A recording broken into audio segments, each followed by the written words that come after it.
मेरे साथ मंच पर उपस्थित भारत सरकार के पत्र पोर्ट मंत्री श्रीमान सर्बानंद सोनोवाल जी, आप सभी लोग जहां पर आए हैं, ये महाराष्ट्र की पवित्र भूमि के मुख्यमंत्री श्रीमान देवेंद्र फडणवीस जी, मुख्यमंत्री गुजरात श्री भूपेंद्र भाई पटेल जी, मुख्यमंत्री ओडिशा श्री मोहन चरण मांझी जी, मुख्यमंत्री गोवा डॉक्टर प्रमोद सावंत जी, महाराष्ट्र के उप मुख्यमंत्री श्री एकनाथ शिंदे जी, श्री अजित पवार जी, मोदी जी की मंत्रिपरिषद में मेरे साथी श्री शांतनु ठाकुर जी, विजय कुमार जी, सचिव पोर्ट्स श्री सुनील पालीवाल जी, और आज इस कार्यक्रम में देश और दुनिया से आए हुए सभी डेलीगेट्स का मैं भारत के प्रधानमंत्री जी की ओर से और भारत की ओर से बहुत मनपूर्वक स्वागत करता हूं और आपको इस समिट के लिए आज से शुरू होने वाले पूरे कार्यक्रम के लिए बहुत बहुत शुभकामनाएं देता हूं। मित्रों, आज ये समिट जहां हो रही है, ये मुंबई, यहां पर विश्व प्रसिद्ध गेटवे ऑफ इंडिया है और यह पल जो है इंडिया का मैरीटाइम मोमेंट है, जहां से यह gateway of India gateway of world में बदलने का विचार मंथन इस समिट के अंदर होने वाला है। पिछले दशक में मैरीटाइम समिट्स ने ये सिद्ध कर दिया है कि मैरीटाइम इकोनॉमी में हम जो गहरे स्ट्रक्चरल रिफॉर्म्स किए हैं, इसके आधार पर भारत अब एक उभरती हुई सशक्त ताकत बनकर विश्व के मैरीटाइम नक्शे पर आज बड़े दमखम के साथ खड़ा है। भारत की बात करें तो भारत की मैरीटाइम स्ट्रेंथ और स्ट्रेटेजिक लोकेशन इस बात से पता चलता है कि हमारी कोस्ट लाइन 11,000 किलोमीटर से लंबी है। 13 कोस्टल राज्य और यूटी और जीडीपी में लगभग 60% योगदान हमारे मैरीटाइम बिजनेस का है।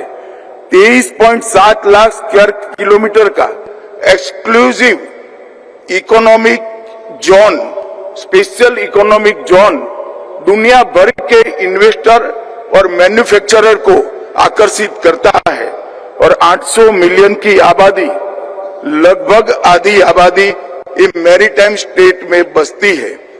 इंडियन ओशियन रीजन के 28 देश ग्लोबल एक्सपोर्ट में लगभग 12% का योगदान देते हैं। ये पूरा पोटेंशियल ये मैरीटाइम समिट के माध्यम से आज विश्व के इन्वेस्टर और विश्व के मैरीटाइम इंडस्ट्री के चैंपियंस के लिए खुला हम रख रहे हैं। भारत ने अपनी मैरीटाइम पोजीशन, डेमोक्रेटिक स्टेबिलिटी और नेवल क्षमता, इसके बल पर इंडो पैसिफिक और ग्लोबल साउथ के बीच में एक सेतु की, एक ब्रिज की भूमिका निभा रहे हैं, जो विकास, सुरक्षा और पर्यावरण को भी एक प्रकार से अच्छे तरीके से गति दे रहा है। भारत की मैरीटाइम हिस्ट्री बहुत पुरानी है। 5000 साल पहले से भारत की मैरीटाइम हिस्ट्री के ऐतिहासिक प्रमाण मिलते हैं। जब आप यहाँ पर प्रदर्शनी जो लगी है उसको देखोगे तो लोथल के बंदर से मिस्र तक एक्सपोर्ट के पूरे व्यापार का हमारे पास ऐतिहासिक प्रमाण है और भारत आज नए मैरीटाइम इतिहास को सर्जने के लिए नरेंद्र मोदी जी के नेतृत्व में तैयार खड़ा है। आज के समारोह में 100 से अधिक देशों के प्रतिनिधि उपस्थित है। वो इस बात का प्रमाण है कि भारत की समुद्री परंपरा आज भी ग्लोबल पार्टनरशिप और रीजनल स्टेबिलिटी के केंद्र बिंदु बनी हुई है। आज India maritime week Indo Pacific क्षेत्र का सबसे प्रतिष्ठित मैरीटाइम डायलॉग प्लेटफॉर्म बनकर उभरा है।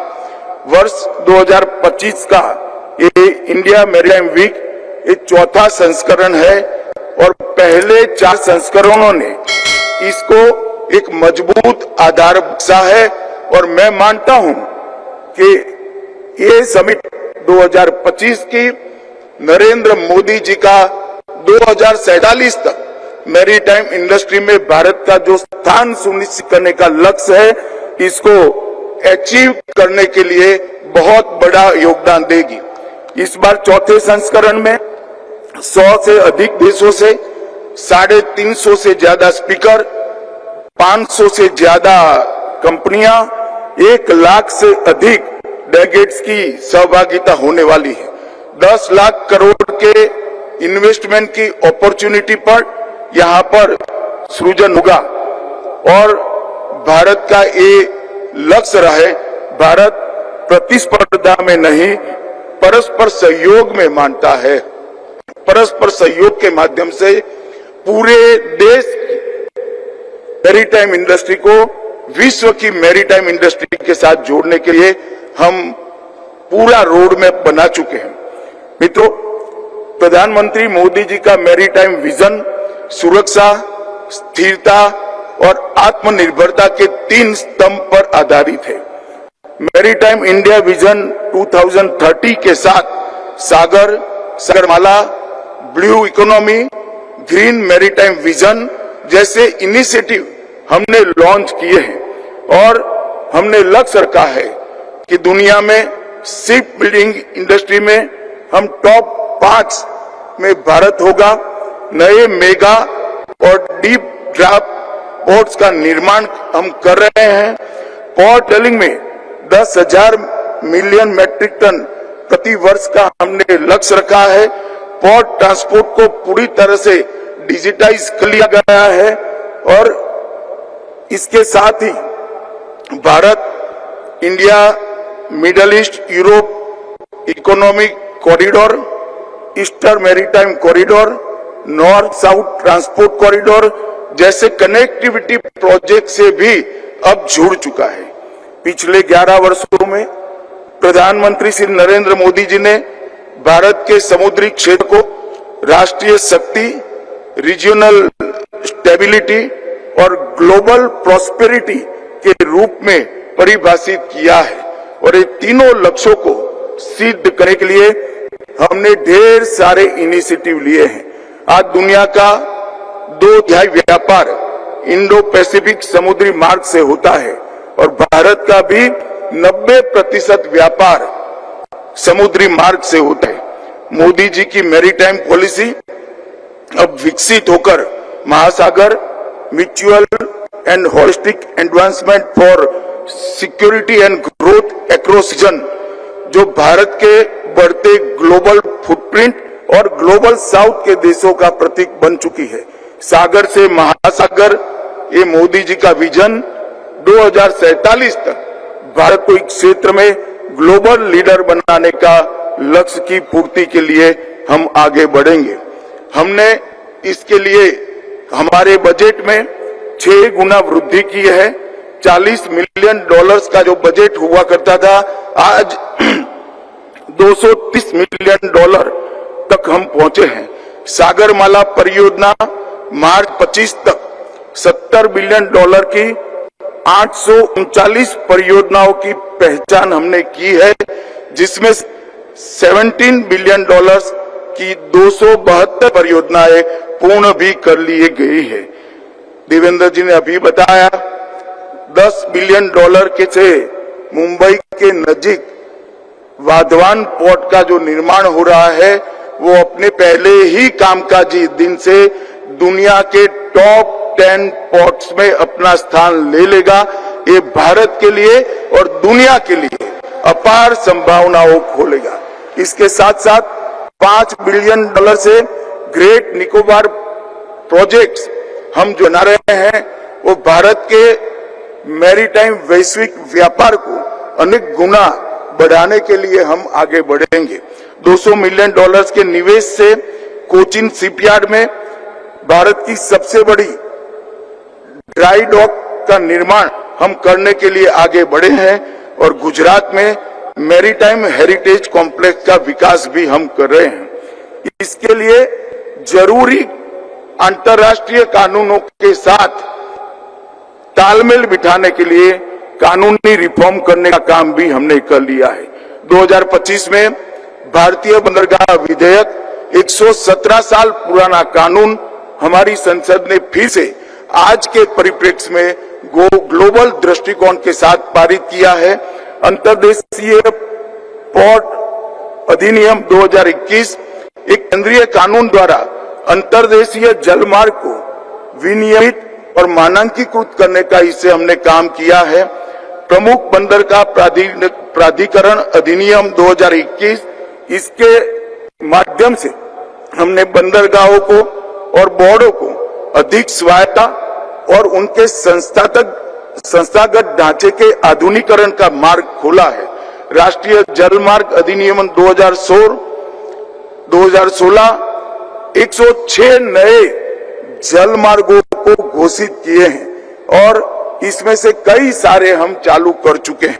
जल समृद्धि योजना और portal ease of doing business में बेहतरी के लिए सागर सेतु पोर्टल और समुद्रयान गहरे समुद्र में खनन के लिए ऐसे कई सारे इनिशिएटिव हमने लिए हैं। हमने सुरक्षा को भी सुनिश्चित किया है, कोस्टल सिक्योरिटी को भी सुनिश्चित किया है और मछुआरों की सुरक्षा के लिए भी ब्लू इकोनॉमी के डेवलपमेंट के लिए सुनिश्चित करने का काम भारत सरकार ने किया है। हमने पिछले दशक में तटीय शिपिंग में 118% की वृद्धि दर्ज की है। कार्गो हैंडलिंग में 150% की वृद्धि हमने दर्ज की है और टर्न अराउंड टाइम में भी कमी कर हम लगभग वैश्विक मांग के साथ हम नजदीक पहुंचे हैं। मैरीटाइम सेक्टर में सर्कुलर इकोनॉमी को बढ़ावा देने के लिए, शिप बिल्डिंग के लिए आगे बढ़ने के लिए हम नीतिगत फैसले लेकर नई पॉलिसी कर भी आए हैं। भारत का लक्ष्य है एक ऐसा ग्रीन मैरीटाइम फ्यूचर विकसित करना जो विकास को गति दे लेकिन प्रकृति के साथ भी संतुलन बनाए रखे। साथ ही भारत ये नहीं भूला है कि स्मॉल आइलैंड स्टेट और ग्लोबल साउथ के कई देश समुद्र से ही जीवन और जीविका प्राप्त करते हैं। उनके लिए क्लाइमेट चेंज का अस्तित्व का प्रश्न है। भारत इसका ध्यान रखते हुए भारत और विश्व मिलकर एक ऐसा महासागर बने जो ग्रीन भी हो, समृद्धि हो और साझा भी हो, सबका हो। इस विजन के साथ हम आगे बढ़ रहे हैं। मैं आशा करता हूं ये समिट के अंदर जो चर्चाएं होगी वो अमृत बनकर निकलेगी। न केवल भारत की मैरीटाइम इंडस्ट्री, समग्र विश्व की मैरीटाइम इंडस्ट्री को ताकत देने का काम ये समिट करेगी।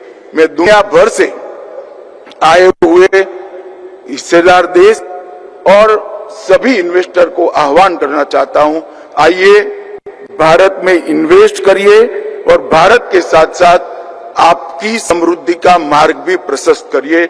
फिर से एक बार इस समिट की सफलता के लिए ढेर सारी शुभकामनाएं और सभी को अपनी समृद्धि का मार्ग खोलने के लिए मैं सभी का फिर से एक बार स्वागत कर